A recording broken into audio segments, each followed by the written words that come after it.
Good to see you guys again, back for another 666 seconds of murder. I'm not doing this one in Horns High Studios, as you can plainly see, but have no fear. This video will be less than 666 seconds or 11 minutes and 6 seconds. So before we get started, though, please do not forget to hit that like button. Drop a comment below so that this video gets out there to more people just like you. And if you're not a subscriber, please consider doing that before you leave today. I would appreciate it. Now, it is important to remember that with this video, it's for entertainment purposes only. These are just my opinions and speculation. I'm not an expert. I'm just using some good common sense to analyze this case. And I'm not saying anybody is guilty of anything, and all of what I say is alleged. Now, for this episode, I'd like to discuss some thoughts I've got on the Idaho 4 case. As most of you know, that case has electrified the true crime community since it, came to pass, and it still does today, despite the fact there's not a lot of new things going on to discuss. And while I was in the hospital for those 6 weeks in June and July, I was completely unplugged. I didn't watch any YouTube videos. I didn't read one email, and only had my cell phone for the last couple of weeks I was there. So to be honest, I didn't mind it that much. Not to mention that fighting necrotizing fasciitis had my mind, body, and soul pretty busy. Now, during that time, spoke with A.R. Hayes quite a bit, as you guys know. He's been a very good friend to me at a time when I really needed one. We talked about the Idaho 4 case to some degree, and how the channels on YouTube were covering the case seemed to be kind of desperately trying to get, any bit of information they could. Some maybe a little more desperate than others. There were a few good ones. I know AR put out some content. Of course, Unfiltered Lucky, who kind of went back to the beginning and some of the basics. But that was about it, in my opinion. Now, one thing that amazed me while I was in the hospital was that when the subject of what I did for a living or for, hobbies or what have you came up, I would inevitably talk about Murder Metal Mayhem and, both the podcast as well as the YouTube channel. And with that, of course, the Idaho 4. And I have to say, I got some really interesting reactions from people. And we all forget that while we're super into this case, there is a large segment of the population that is completely clueless. I mean, totally, totally out of the loop. And I had one friend of mine act surprised that the case happened in Idaho because he could have sworn it happened in Iowa. I guess he had the I right. It took some convincing, but he finally got it. And there was one person who thought that the victims were elementary school age children, and another thought that Brian Koberger was a local cop.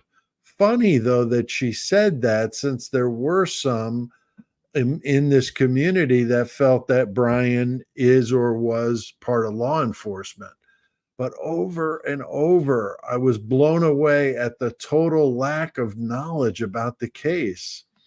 But there was one thing that seemed to come up over and over again when I was talking about it with these people. They all thought that Brian Koberger was stalking the victims. We all know that that's not true. I mean, that came from the prosecution themselves. I thought, though, that it was very interesting, and thought that that was why the case, it seemed so obvious that they heard this from the legacy media or mainstream media. How else would those who don't know a thing about the Idaho 4 come up with that kind of information? Now, whether we like it or not, most of the population consumes their news from the mainstream media. Even if they're not engaged in true crime, they pick up on that stuff. whether it's on the radio when they drive to work or listening to coworkers around the water cooler, they hear it somewhere.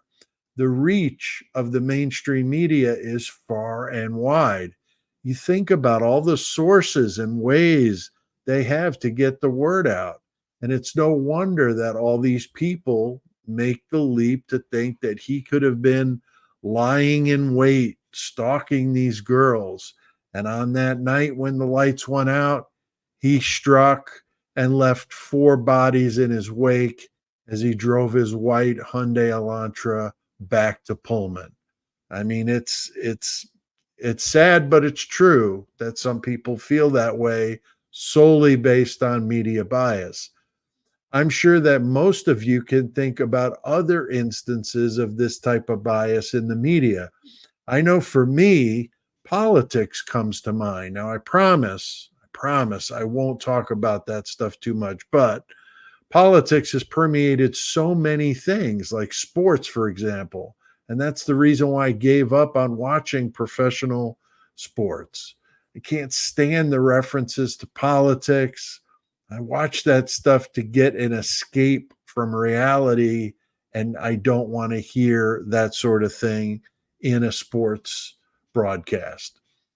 It's infested many TV shows and movies, pushing whatever the cause du jour is at the time.